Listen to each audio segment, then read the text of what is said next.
As the Straw Hats ride down Reverse Mountain into the Grand Line, a huge whale appears in front of them.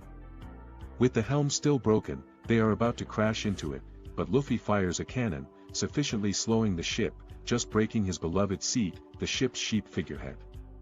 Infuriated, Luffy punches the whale, who swallows the Straw Hats and their ship as he submerges. In the last second, Luffy notices a door on top of the whale and winds up in some sort of passageway. His crew finds itself in front of a small island in the middle of green waters with a clear blue sky overhead. There they encounter Crocus, the whale's caretaker, who painted the inside of its stomach to look like the sky. Suddenly everything starts to shake as Laboon, which is the name of the whale, rams its head against the red line, and Crocus leaves to give Laboon a sedative. Meanwhile, Luffy and two individuals crash into the whale's stomach. As Crocus returns, they shot two cannonballs from their bazookas to rip a hole in the whale's stomach, but Crocus takes the cannonballs with his own body and Luffy knocks them both out. Leading the Straw Hats out of the whale, Crocus explains that Laboon is a whale with a heart like a person, who has been waiting for a certain group of pirates for 50 years. While guiding them out of the giant whale, Laboon, its caretaker Crocus, tells the whale's story to the Straw Hats, that it was left behind by a group of pirates when they began their journey through the Grand Line and abandoned when they fled through one of the calm belts, and that once he told Laboon what had happened, the whale started ramming its head against the red line, not believing what Crocus said because that would mean losing its reason to wait. After hearing that, Luffy picks a fight with the whale before he declares it to be a draw and promises to return to finish the fight. Nami tries to plot a course, but is unable to do so because her compass does not point in a single direction. Crocus explains how the Grand Line is navigated and that a log pose is needed. In return for helping Laboon, he gives them one, and the Straw Hats set sail for Whiskey Peak, the hometown of Mr. 9 and Miss Wednesday, whom they are taking along. The weather changes rapidly on the first leg of their journey. Nami has to adjust to the thought of having to watch the log pose constantly while the rest of the crew and their passengers work hard to keep the ship afloat.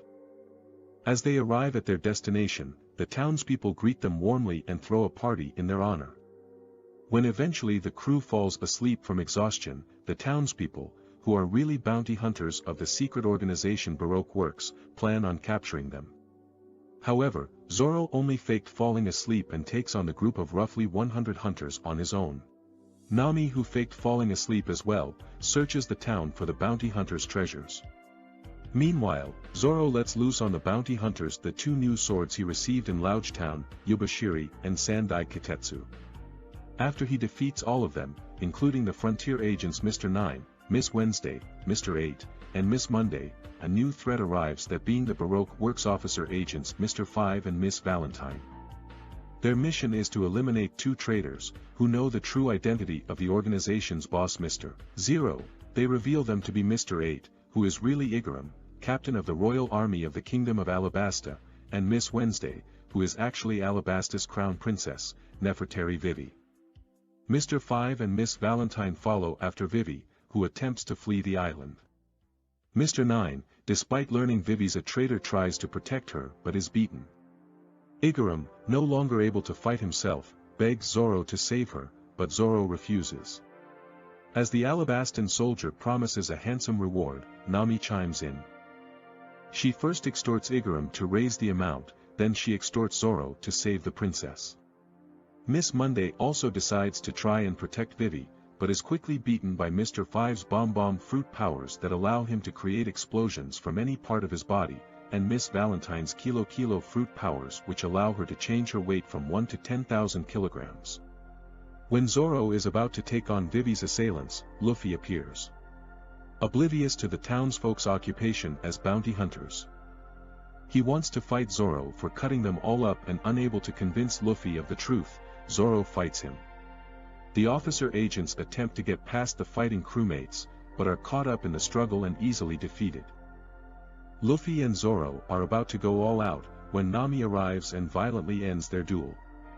Out of imminent danger, Vivi explains that Baroque Works is responsible for inciting a rebellion in her home country, which is why she cannot offer a large reward, and reveals that Mr. Zero's true identity is Sir Crocodile, one of the 7 warlords of the sea. Unfortunately, Two Baroque Works spies see this and capture pictures of Luffy, Zoro and Nami, making them Baroque Works' top targets. Nevertheless, Luffy agrees to take her with them and Igaram sets out on the direct route to Alabasta, as a decoy. As he clears the coast, his ship is engulfed in an explosion. The Straw Hats and Vivi hurry to their ship and set sail, following the log towards Little Garden. Miss All Sunday, the partner of Mr. Zero, appears on their ship. Without explaining her reasons, she offers the crew an eternal pose. However, Luffy crushes it and the agent leaves them. Kobe and Helmeppo have enlisted into the Navy as oddjobbers and they work hard towards their goal of becoming officers. They get into an argument about whether it is possible, which escalates into a struggle and they accidentally fire a cannon, destroying a whole building. Later they are taken along on a trip to turn over Helmeppo's father, the former Navy captain, Axehand Morgan, to Vice Admiral Garp to stand trial for his crimes. While receiving the prisoner, Garp falls asleep and Morgan slashes the Admiral's chest, takes Helmeppo hostage and by stealing a boat, he makes a run for his life. The Marines are about to fire at them when Kobe steps in front of the cannon. He pleads for his friend's life and jumps into the water to swim after them. Impressed with Kobe risking dismissal from the Navy and thus his dream, Helmeppo stands up to his father. Eventually Morgan throws them overboard and Garp, who witnessed their struggle, decides to take them with him to the Navy headquarters. Kobe and Helmeppo settle in at headquarters, where Garp makes sure that they are not slacking off. After working hard during the day, they fall tired to their beds, but Helmeppo decides that he wants to do more, to regain his former lifestyle. Kobe joins him. Starting then, they spend their nights stealing their bodies and training the martial arts. Eventually, Garp overhears that they are friends with Straw Hat Luffy, who was recently added to the wanted list and puts their determination to the test by letting them fight him. Though he is disappointed by their weakness, he decides to keep their friendship with Luffy a secret, allowing them to stay. As the Straw Hats sail toward Little Garden, the Baroque Works officer agents Mr. 3 and his partner Miss Golden Week receive new orders. Finally arriving there, the Straw Hats find the island to be populated by oversized and from prehistoric times stemming animals. Frightened, Nami and Usopp stay behind on the ship as the others spread out to search the island. Nami remembers having read about the island in a book, but by the time she finds it, it is already too late. A giant approaches through the forest. The giant introduces himself as Broggy, claiming to be the strongest warrior of Elbaf, and asks Nami and Usopp for booze. Frightened, the two play dead and Broggy takes them to his place, where he roasts dinosaur meat to treat them as his guests. They however, fearing to be eaten themselves, try to escape through the jungle but after being chased by large predators. They end up back at Broggy's camp.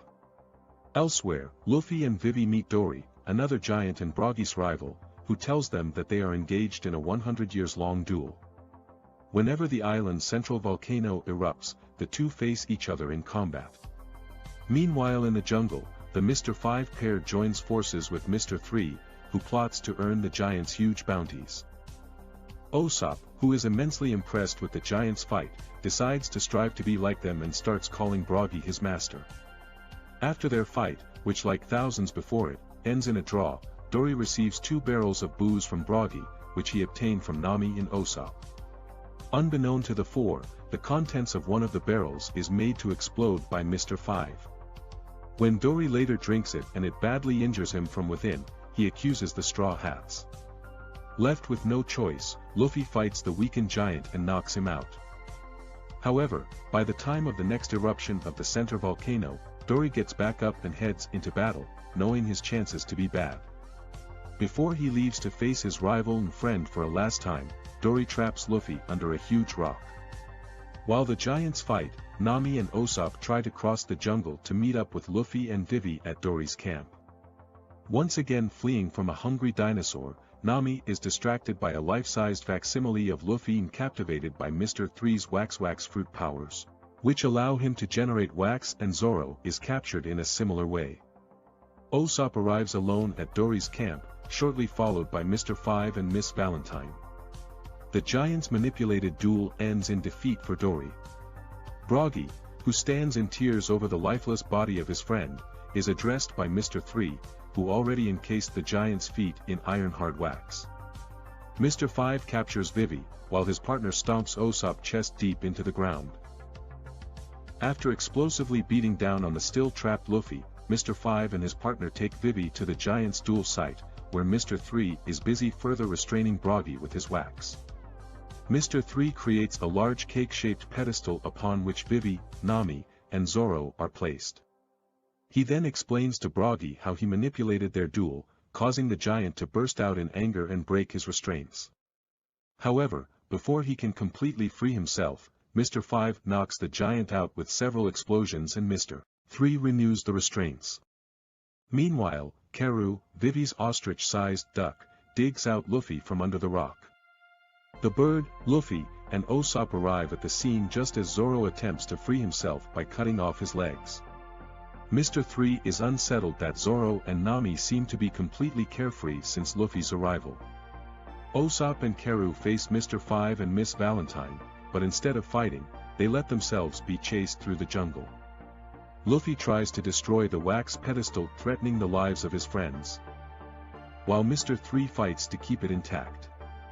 Once Luffy sent the officer agent flying into the jungle, the captives find Luffy unwilling to help them, because Mr. 3's partner, Miss Golden Week, has him firmly under control with her emotion-inducing paintings. Unable to catch Karu and Usopp, Mr. 5 resolves to use his newest piece of equipment, a revolver, which he loads with his explosive breath. Once back at the pedestal, Usopp finds Luffy drinking tea with Miss Golden Week, while their friends are already completely covered in wax. He burns Luffy's shirt, upon which Miss Golden Week had painted, using a flaming projectile. Luffy, again himself, attempts to destroy the pedestal but is interrupted by the returning Mr. 3, who creates himself a waxen battle suit. Usopp is finally struck down by Mr. 5's explosive shots, but is still able to make Karu run around the pedestal, dragging behind it a rope. Luffy then grabs Mr. 3 at his burning, tree-shaped hairdo and uses it to inflame the rope, burning the large wax structure and freeing the others. As they emerge from the flames, Nami and Vivi defeat Miss Valentine and Zoro makes quick work of Mr. 5. Luffy and Karu chase after Mr. 3 and his partner and defeat them respectively. Meanwhile, Sanji stumbles upon Mr. 3's hideout, where he receives a call from Mr. 0.